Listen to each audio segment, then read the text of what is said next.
वल्लभ जय जय श्री हरिवंश, जय जय श्री राधे राधे। गुरुदेव भगवान जी के चरणों में मेरा प्रणाम। राधे राधे राधे श्याम। भक्तमाल महात्म्य। जैसे भागवत जी में श्री कृष्ण विराजमान है, श्री रामायण में श्री राघव जी विराजमान है, वैसे ही भक्तमाल में सब संत विराजमान हैं। कहते हैं कलयुग में भक्तों का चरित्र सुनने मात्र से कल्याण हो जाता है। तो चलिए अब सुनते हैं सुंदर कथा श्री भक्तमाल श्री लालाचार्य जी। श्री लालाचार्य जी महाराज महान संत हो गए। ये परम वैष्णव संत श्री रामानुजाचार्य जी के जमाता थे। वैष्णव वेश के प्रति उनकी अनन्य निष्ठा थी। वे वैष्णव वेशधारी प्रत्येक संत को अपना भाई मानते थे और उसका उसी प्रकार आदर सत्कार करते थे। श्री लालाचार्य जी के इस भाव को उनकी धर्मपत्नी तो जानती थी, परंतु साधारण लोग भला इसे क्या समझे। एक दिन श्री लालाचार्य जी की पत्नी जल भरने के लिए नदी तट पर गई हुई थी। उनके साथ उनकी कुछ सहेलियां भी थीं, जो श्री लालाचार्य जी की वैष्णव निष्ठा के कारण उनका मजाक उड़ाया करती थी।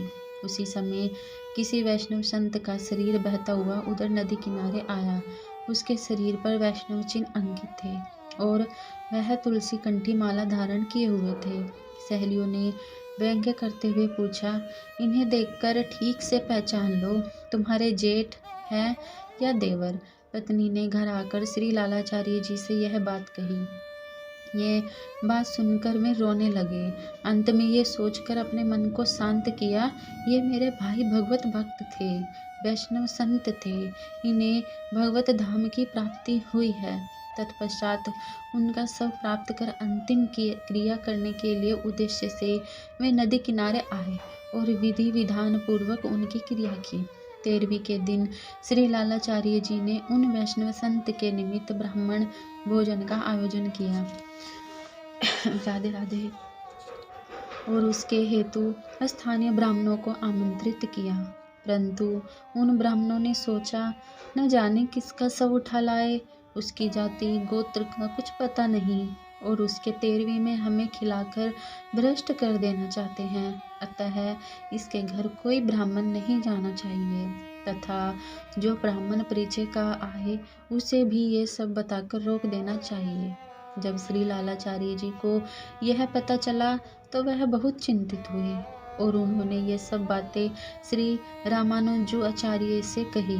श्री रामानुजाचार्य जी ने कहा कि इस विषय में तुम्हें चिंता नहीं करनी चाहिए। वे ब्राह्मण अज्ञानी हैं और उन्हें वैष्णव प्रसाद के महात्म्य का ज्ञान नहीं है। यह कहकर उन्होंने दिव्य वैष्णव पार्षदों का आह्वान किया और वैष्णव प्रसाद की महिमा जानने वाले वे दिव्य पार्षद ब्राह्मण वेश में उपस्थित होकर श्री लालाचार्य जी के घर की ओर जाने लगे। उन्हें देखकर वहां के स्थानीय ब्राह्मणों ने सोचा, उन्हें रोकना चाहा, परंतु उनके दिव्य तेज से अभिभूत होकर खड़े के खड़े रह गए और आपस में विचार किया कि जब ये लोग भोजन करके बाहर आएंगे तब हम लोग इनकी हंसी उड़ाएंगे कि कहो किसके श्रद्धा के ब्राह्मण भोजन आप गए थे, क्या उसके कुल गोत्र का भी आप सबको ज्ञान है। इधर ब्राह्मण लोग ऐसा सोच ही रहे थे, उधर ब्राह्मण वेशधारी पार्षद श्री लालाचार्य जी के आंगन से भोजन कर आकाश मार्ग से श्री वैकुंठ धाम के लिए प्रस्थान कर गए। ब्राह्मणों ने जब उन्हें आकाश मार्ग से जाते देखा तो उनकी आंखें खुली की खुली रह गईं।